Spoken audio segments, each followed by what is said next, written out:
கேளுங்கள். காலையில் எழுந்திருக்கும் போதே மூளை ஸ்லோவா இருக்கா, நீங்கள் பண்றது சரியா இருக்கான்னு தெரியலையா? இது லேசினஸ் இல்ல, இது பிரெயின் ஃபாக். இன்று நான் எக்ஸ்பிளைன் பண்றது உங்கள் மூளையை மாற்றும். சரி, நேரடியாக விஷயத்துக்கு வருவோம். இந்த மூளை சோர்வை எப்படி இயற்கை முறையில மாற்றுவதுன்னு இன்னைக்கு நாம ரொம்ப தெளிவா ஒரு ஃப்ரெண்டான உங்களுக்கு சொல்ல போறேன். நண்பர்களே, இது ஏதோ ஒரு சாதாரண மறதி கிடையாது. ஆஃபீஸ்ல, குறிப்பா ஐடி துறையில வேலை பார்க்குறப்போ திடீர்னு ஃபோக்கஸ் மிஸ் ஆகுறது, வீட்டை கவனிக்கும் பெண்களுக்கு அடிக்கடி ஏற்படுற ஒருவித மனக்குழப்பம், இல்லனா பள்ளிக்கு செல்லும் குழந்தைகள் படிச்சது அப்படியே மறந்து போறது, இது எல்லாமே இந்த பிரெயின் ஃபாகோட அறிகுறிகள் தான். முக்கியமா 25லேருந்து 50 வயது வரைக்கும் உள்ள பலருக்கும் இது ஒரு பெரிய அன்றாட பிரச்சனையாவே மாறிடுச்சு. இப்ப இதுல ரொம்ப சுவாரஸ்யமான ஒரு விஷயம் கேளுங்க. நம்ம வயிறுக்கும் மூளைக்கும் உள்ள கனெக்ஷன். குடலுக்கும் மூளைக்கும் நடுவுல வேகஸ் நர்வ் அப்படின்னு ஒரு நேரடி ஹைவே இருக்கு. உங்களுக்கு சந்தோஷத்தை கொடுக்கிற செரோட்டோனின் அப்படிங்கிற ஃபீல் குட் கெமிக்கல்ல 90% நம்ம குடல்ல தான் உற்பத்தியாகுது, மூளையில இல்ல. அதனால வயிறு கெட்டு போனா மூளையில வீக்கம் வரும். இத நியூரோ இன்ஃப்ளமேஷன் சொல்லுவாங்க. சுருக்கமா சொல்லணும்னா, மூளையை சரி செய்யணும்னா முதல்ல நம்ம குடலை சரி செய்வதுதான் முதல் படி. இது மட்டும் இல்லாம நம்மளோட சின்ன சின்ன அன்றாட பழக்கங்கள் எப்படி மூளையை பாதிக்குதுன்னு தெரிஞ்சா நீங்க நிஜமாவே ஆச்சரியப்படுவீங்க. காலையில எழுந்ததும் நல்ல சுட சுட சக்கரை போட்ட டீ, நிறைய வெள்ளை சாதம், அப்புறம் மைதா மாதிரியான உணவுகளை சாப்பிடும்போது ரத்தத்துல சர்க்கரை அளவு சடாருன்னு ஏறி உடனே இறங்கும். இது அடுத்த சில மணி நேரங்களிலே உங்க மூளையோட வேலை செய்யும் திறனை அப்படியே குறைச்சிடும். போதா குறைக்கு இந்த நாள்பட்ட மன அழுத்தம் இருக்கு இல்லையா, அது மூளையோட மெமரி சென்டரான ஹிப்போ கேம்பஸை அப்படியே சுருங்க செஞ்சிடும்.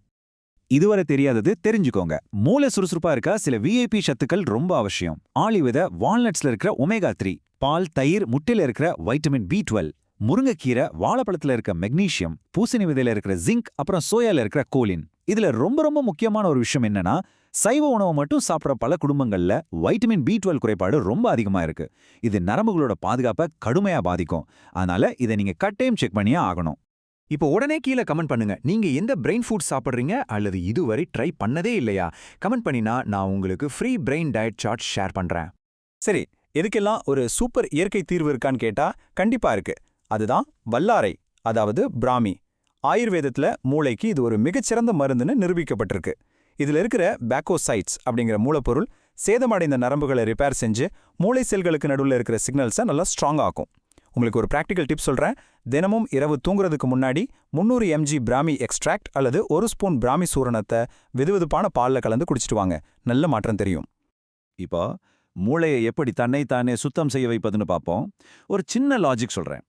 இரவு ஒரு 7 மணிக்கு உங்க டின்னரை முடிச்சுட்டு அடுத்த நாள் காலை 9 மணி வரைக்கும், அதாவது ஒரு 14 மணி நேரம் நீங்க ஃபாஸ்டிங் இருந்தீங்கன்னா, மூளை ஆட்டோஃபாஜி அப்படிங்கிற ஒரு செல்ஃப் கிளீனிங் ப்ராசஸை ஸ்டார்ட் பண்ணும். இது என்ன பண்ணும்னா, பழைய டேமேஜ் ஆன செல்களை எல்லாம் அழிச்சிட்டு புது செல்களை உருவாக்கும். இது நோபல் பரிசு வாங்கின ஒரு மிகப்பெரிய சயின்டிஃபிக் கண்டுபிடிப்பு. உங்களோட டெய்லி பிரெயின் ரீசெட் புரோட்டோகால் எப்படி இருக்கணும்னு குயிக்கா பாத்திரலாம். காலையில எழுந்ததும் முதல் வேலையா ஒரு 10 நிமிஷம் சூரிய ஒளி உங்க மேல படும்படி நில்லுங்க. இது செரட்டானினை தூண்டும். அப்புறம் ஒரு 30 நிமிஷம் நடங்க. இது BDNF அப்படிங்கிற மூளைக்கான உரத்தை அதிகமாக்கும். ஒரு 5 நிமிஷம் ஜேர்னலிங் பண்ணுங்க. 10 நிமிஷம் நாடி சுத்தி பிராணாயாமம் செஞ்சு மூளையோட 2 பக்கங்களையும் பேலன்ஸ் பண்ணுங்க. ரொம்ப ரொம்ப முக்கியம், காலையில எழுந்த முதல் 1 மணி நேரத்துக்கு மொபைல் ஸ்கிரீனை பார்க்கவே பார்க்காதீங்க. இந்த 20 அப்படிங்கிற நம்பரோட சீக்ரெட் என்னன்னு கெஸ் பண்ண முடியுதா? இது ஒரு சூப்பரான ஹேக். காலையில எழுந்ததும் குளிர்ந்த நீரை எடுத்து உங்க முகத்துல 20 முறை அடிச்சு கழுவுங்க. ஜஸ்ட் 90 செகண்ட்ஸ்ல உங்க மூளை செம சுறுசுறுப்பாயிடும். அதே போல வாய் வழியா மூச்சு விடுறதை விட்டுட்டு மூக்கு வழியா சுவாசிங்க. இது மூளைக்கு போற ஆக்சிஜனை அதிகரிக்கும். ஏன்னா இது நைட்ரிக் ஆக்சைடு உற்பத்தியை 15 மடங்கு அதிகப்படுத்துது. கடைசியா ஒரு விஷயம், நம்ம தூங்குற பொசிஷன் கூட மூளையை சுத்தம் செய்யும்னு உங்களுக்கு தெரியுமா? இரவு 11 மணிலிருந்து அதிகாலை 2 மணி வரைக்கும் தான் மூளையோட வேஸ்ட் டிஸ்போசல் சிஸ்டம், அதாவது கிளிம்ஃபாட்டிக் சிஸ்டம் ரொம்ப ஆக்டிவா வேலை செய்யும். மல்லாக்க படுக்கிறதையோ இல்ல குப்புற படுக்கிறதையோ விட ஒரு கழித்து படுப்பது, அதாவது லேட்ரல் ஸ்லீப்பிங், மூளையில உள்ள கழிவுகளை வெளியேற்ற ஸ்பீடை 25% அதிகப்படுத்துது. அப்புறம் இருட்டான அறையில எந்த வெளிச்சமும் இல்லாம தூங்குறது ஆழமான தூக்கத்துக்கு ரொம்ப ரொம்ப அவசியம். நண்பர்களே, இந்த தகவல் உங்களுக்கு உதவியதா? இப்படிப்பட்ட இயற்கை மருத்துவ ரகசியங்கள் தொடர்ந்து பெற இப்போதே ரூட்ஸ் ரிவைவ் சேனலை சப்ஸ்கிரைப் பண்ணுங்கள், பெல் ஐக்கனை அழுத்துங்கள். இன்று உங்கள் நேரம் எடுத்து பார்த்ததற்கு மிக்க நன்றி. உங்கள் ஆரோக்கியமே எனது பணி. அன்புடன், ரூட்ஸ் ரிவைவ்.